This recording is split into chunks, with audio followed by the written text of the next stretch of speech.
Yo quisiera justamente partir, porque de hecho me sonaba un poco extraño hablar del derecho a ser escuchados de niños, niñas y adolescentes sin tener la voz de un niño, niña o adolescente en nuestro panel. Entonces, quisiera en un momentito que tengo de mi tiempo, justamente pues pasarles una pequeña entrevista que el día de ayer amablemente pues un adolescente, César, de nacionalidad venezolana, me concedió su tiempo y de paso también le agradezco por eso. Y nada, solamente compartirles un momentito eso para ver qué nos dice él. No sé si lo pueden ver. Mi nombre es César, Sí. tengo 16 años, ahorita en este momento resido en la ciudad de Ibarra, Ecuador, y ya. Gracias, César. Gracias, César. Entonces, te voy a hacer dos preguntas sencillas. La primera pregunta es si tú has escuchado sobre o has oído, que entiendes tú, por el derecho a ser escuchado que tienen las niñas, los niños y los adolescentes. Un poquito sí he escuchado, pero no me he pronunciado mucho por el tema, pero sí, cuestionmente yo entiendo que el derecho a ser escuchado es un derecho que todos debemos tener, cualquier tipo de ser humano, sea niño, jóvenes, adolescente, hasta adulto, porque es un tema de opinión, un tema de pensamiento, y considero yo que es el derecho que todos somos importantes en algún momento. Entonces, al quitarnos ese derecho, estamos quitando valencia o importancia a nuestras opiniones, nuestra libertad mental, nuestras libertades de pensar. Y como te digo, se menosprecia esas ideas, que en fin y al cabo, que en opiniones públicas, opiniones colectivas, son muy importantes. Y los jóvenes, como somos un poco más creativos, vemos el mundo menos diferente, con menos presión, también debemos tener esa oportunidad de expresarlo. Eso es lo que más o menos tengo yo de ese derecho. Gracias, César. ¿Y tú sientes que en algún momento de tu vida o de lo que has vivido has podido ejercer este derecho o tú sientes que debías ejercerlo y no te lo ha permitido? No sé si me puedes contar un poco ya sobre tu experiencia en el ejercicio. De muy chiquito sí he sentido eso, pero por la perspectiva de mi edad, pues porque era muy joven.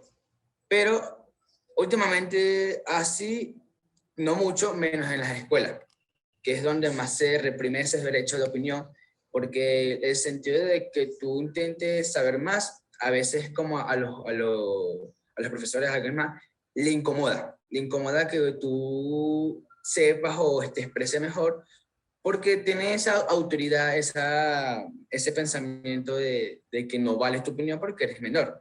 Y sí, sí me ha tocado vivir muchas veces, como te digo, muchas veces participas en la escuela, que si autoridades, muy pocas veces me ha pasado, pero sí me ha pasado hace poco, eso fue un atraco, y como que yo no participé, o sea, me arrobaron a mí, y yo no participé, participé, fui mi representante, y yo no me presenté en la fiscalía en ningún lado, porque aparte de mi seguridad, no tenía ningún tipo de responsabilidad ahí por ser menor de edad. Entonces como que no pude expresar como que mi versión, nada. Entonces es una de las ocasiones que no se me hizo participar. Y hace poco, en el 2019, yo sufrí un ataque de golpes, incluido, o sea, violencia. Y fue tanto que por ser menor de edad y por estar en un lugar público, no me prestaron mucha atención cuando yo expresé como que mi miedo hacia un policía. Y fue como que, bueno, son cosas que pasan. Entonces, ese momento fue como que, a pesar de que soy menor de edad, debería tener un poquito más privilegio hacia esos momentos de violencia, no me tomaron en cuenta. Y si pasa, como te cuento, siempre pasa en las escuelas. O sea, en las escuelas como que no vale tu opinión, a los jóvenes como que le menosprecian la personalidad, su manera de pensar, porque parece que están erróneos. Y esas son las pocas vivencias que he vivido sobre eso. He tenido amigos conocidos, que sí han sufrido mucho de menospresión en sus casas, de que no puede hablar porque es un joven, de que no puedes decir eso porque eres un joven, no te puedes meter. Aparte de la educación, porque sí es verdad, hay que tener entre todo educación, al fin y al cabo también tenemos ideas que ayuden a nuestra familia, a nuestro día a día, pero sí se ha menospreciado en muchas ocasiones. No, te agradezco mucho por compartir tus vivencias y tus pensamientos con nosotros y con este espacio. Justamente el espacio que tenemos ahora es para reflexionar cómo desde la justicia constitucional y sobre todo la gente adulta, pues podemos y debemos escuchar, como dices tú, las opiniones, sus criterios que pues, son importantes, ¿no? Para tomar decisiones, sobre todo si es que están protegiendo o encaminadas a proteger sus derechos. Muchas gracias. Claro. Bueno, esas son las palabras de César que creo yo que reflejan de alguna manera también lo que María Paula y Adriana decían antes, ¿no? Y por las cuales también comienza, o más bien dicho, toma fortaleza la jurisprudencia de la Corte en mirar cómo se puede ir deconstruyendo estas formas de adultocentrismo que se reflejan en la toma de decisiones sin considerar las opiniones de niños, niñas y adolescentes. Yo justamente quiero partir de lo que dice César y hacer énfasis en un primer aspecto que creo que es que la jurisprudencia de la Corte, sobre todo la jurisprudencia que surge desde el año 2019 en la Corte Constitucional, con las diferentes sentencias que han sido mencionadas previamente, creo que toman en serio la idea de la doctrina de la protección integral de niños, niñas y adolescentes y buscan sobre todo aterrizar en parámetros mucho más concretos sobre cómo hacer efectivo los derechos de niños, niñas y adolescentes en general, pero sobre todo desde una dimensión mucho más procesal y específica, no solamente dirigida a autoridades judiciales, sino también a autoridades administrativas o en cualquier espacio en el que se toman decisiones respecto a niñas, niñas y adolescentes, cómo ir haciendo efectivos los derechos, es decir, parámetros mucho más concretos y aterrizados. Creo que esa es una de las formas en las que la jurisprudencia de la Corte aplica de manera clara y como mucha más concisa la doctrina de la protección integral, es decir, considerar a niños, niñas y adolescentes como sujetos plenos de derechos, ¿no? Que como digo, y como dice las palabras de César, puede ser unas muy bonitas sentencias, unas muy bonitas normas que tengamos, un marco constitucional bastante garante, pero si es que esto no se llega a traducir de alguna manera ya en la convivencia diaria, en espacios educativos, en las formas de hacer justicia, en el interior de las familias, pues queda simplemente como normas que están ahí. Entonces, creo yo que este esfuerzo que hace la Corte en determinar parámetros muchísimo más concretos de cómo autoridades administrativas, autoridades judiciales pueden y deben, más bien dicho, hacer o cumplir con estos parámetros y cumplir con los derechos, es una de las cosas que sí hay que destacar, sobre todo desde la jurisprudencia de la Corte desde el año 2019, a partir de sentencias que, como señalaba Adriana, son sentencias que solamente responden a sentencias de revisión, que surgen de revisión de sentencias previas, sobre todo de garantías jurisdiccionales, o también de acciones extraordinarias de protección en las cuales se hace lo que se denomina control de mérito, ¿no? Es decir, la Corte asume este rol de ser, digamos, el juez constitucional que conoce el fondo de los hechos y a partir de eso también la posibilidad de generar parámetros constitucionales para aplicar, como decía antes, con mayor concreción los derechos de niños, niñas y adolescentes. Creo que ese es un primer punto que quería destacar al respecto. Un segundo punto, creo que sobre todo dices que nos están escuchando los operadores de justicia o personas que están vinculadas justamente con los procesos en los que se tocan derechos de niños, niñas y adolescentes. Creo que es importante mirar esta doble dimensión que tiene el derecho de ser escuchados de niños, niñas y adolescentes. Es verdad, es un derecho sustantivo, pero sobre todo también es un derecho que tiene una dimensión procesal importante.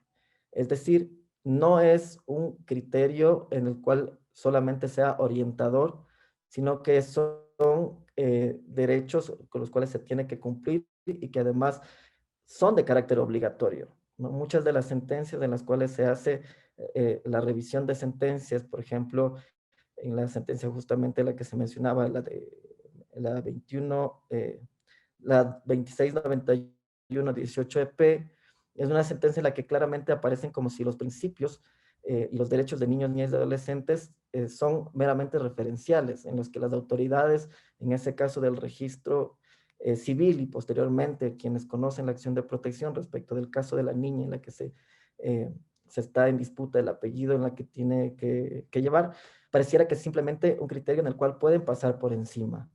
Entonces creo que el segundo punto que creo que debe quedar claro como parte de lo que estamos conversando ahora es que el derecho a ser escuchado particularmente es un derecho que se vuelve obligatorio al momento de la toma de decisiones.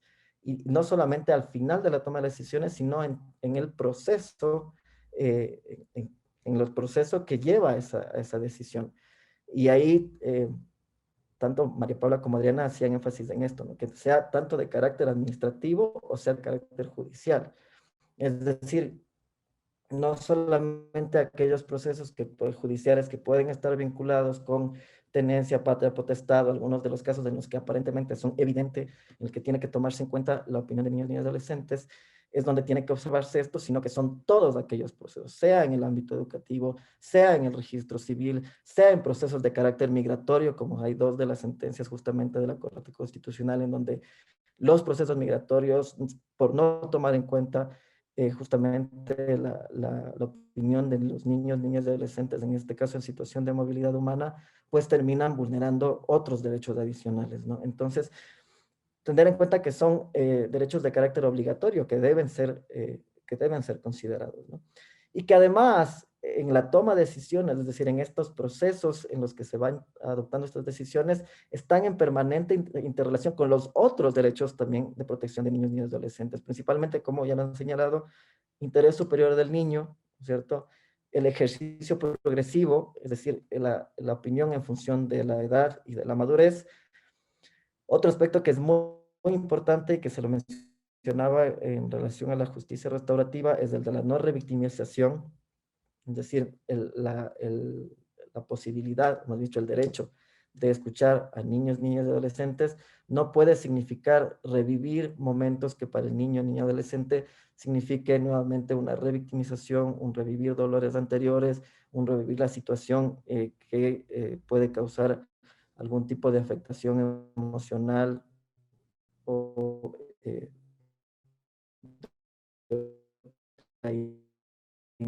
¿no?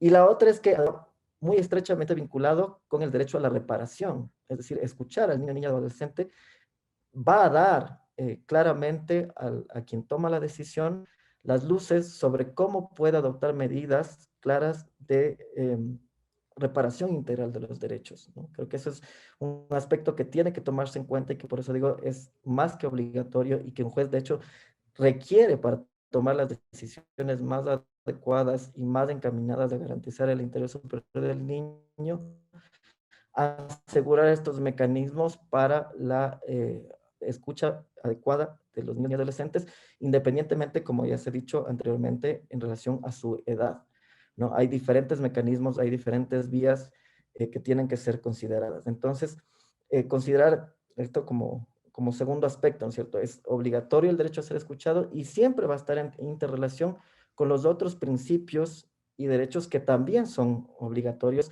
en el marco de todo proceso para tomar decisiones que están relacionadas con derechos de niños, niñas y adolescentes. Eh, Respecto Tenemos alguna está acá dificultad, en doctor la Javier, que no presentación se le común, escucha ¿no? muy Es bien. que no sé si ahí mejoró la conexión, Sí, ahí está mejor. ¿no? Y recordarle además que tiene 2 minutitos más en su intervención, por favor. Bueno, entonces me apuro un poquito. Que es justamente cuáles son estos momentos necesarios en los que en el proceso, principalmente estos de carácter judicial, son necesarios para tomar en cuenta en el momento de ejercer el derecho a la escucha, ¿no? La preparación previa, es decir, que se le explique al niño, niña o adolescente el proceso en el que está, cuáles son los efectos que puede tener ese proceso, a través de medios y mecanismos que puedan ser adecuados para su comprensión. La segunda es la generación de espacios de confianza y asegurar que quien toma la decisión pueda conversar directamente con el niño, niña o adolescente en un espacio en el que no haya influencia de terceras personas y en el que también se le pueda asegurar la posibilidad de no ejercer ese derecho, ¿no? Y también las consecuencias o, más bien dicho, las posibilidades de lo que implica el ejercicio o no de este derecho, ¿no? Como ya decían, el derecho a ser escuchado también implica la posibilidad de negarse a ejercerlo, pero esa posibilidad de negarse a ejercerlo tiene que ser con base en una información adecuada de el por qué o qué implicaría que el niño ni adolescente no quiera ejercer ese derecho. Y finalmente también la explicación de la mejor manera y de la manera más comprensible y empática, la explicación sobre el efecto de la decisión en la vida de ese niño, niña o adolescente y de su entorno familiar. Em, Otro aspecto, un siguiente aspecto que quería mencionar era justamente que los decisores tienen que considerar la situación y el contexto de niños, niñas y adolescentes. Es decir, no hay niños, niñas y adolescentes en abstracto. Una de las cosas que demuestran las sentencias de la Corte Constitucional es la interseccionalidad. Es decir, las niñas tienen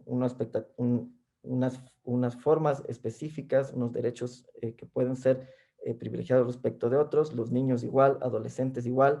Entonces, en esa diversidad es necesario considerar a los sujetos de derechos que van a ser, en este caso, escuchados, ¿no?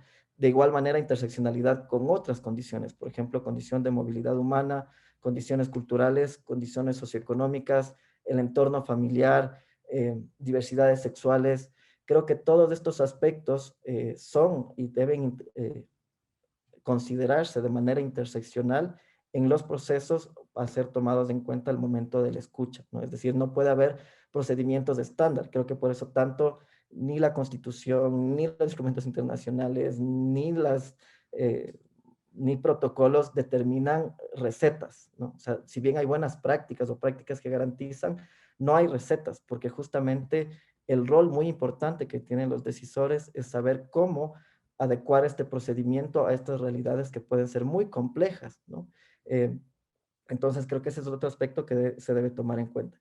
Y a la par de esto, que se ve y que es muy necesario, sobre todo en estos procesos, sobre todo de carácter judicial, es la interdisciplinariedad. Es decir, no es algo que atañe solamente a abogadas o abogados, sino que garantizar el derecho a la escucha requiere además de la interacción de diferentes profesionales, psicólogos, psicólogas, trabajadores, trabajadoras sociales, pedagogos, que puedan justamente confluir para asegurar estos espacios de confianza en los cuales los niños, niñas y adolescentes puedan ejercer plenamente el derecho a ser escuchados.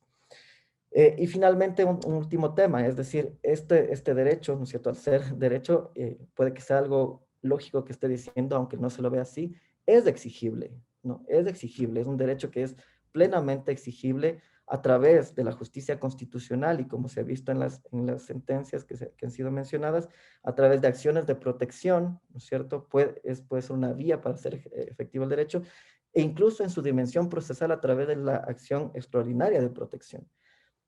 Es decir, son derechos, el derecho a ser escuchado es un derecho que es plenamente exigible a través de los mecanismos y de las garantías jurisdiccionales que están contempladas en la Constitución y la Ley de Garantías, ¿no? Es decir, no tomar solamente como principios que no pueden ser exigibles o que solamente atañen a una vía ordinaria, sino que justamente lo que demuestra la jurisprudencia de la Corte es que tienen una relevancia constitucional muy clara en conexión con los derechos que están reconocidos también en instrumentos internacionales de niños, niñas y adolescentes, ¿no? Y la última es que también al interno de la Corte, esto ya a modo de cierre, se ha construido el año anterior un protocolo que está implementándose para asegurar de mejor manera justamente el derecho a ser escuchado de niños, niñas y adolescentes en los casos, porque no solamente es observar cómo los otros jueces que están sustanciando garantías jurisdiccionales o procesos de niños, niñas y adolescentes cumplen o no cumplen con este derecho, sino también a lo interno de la Corte,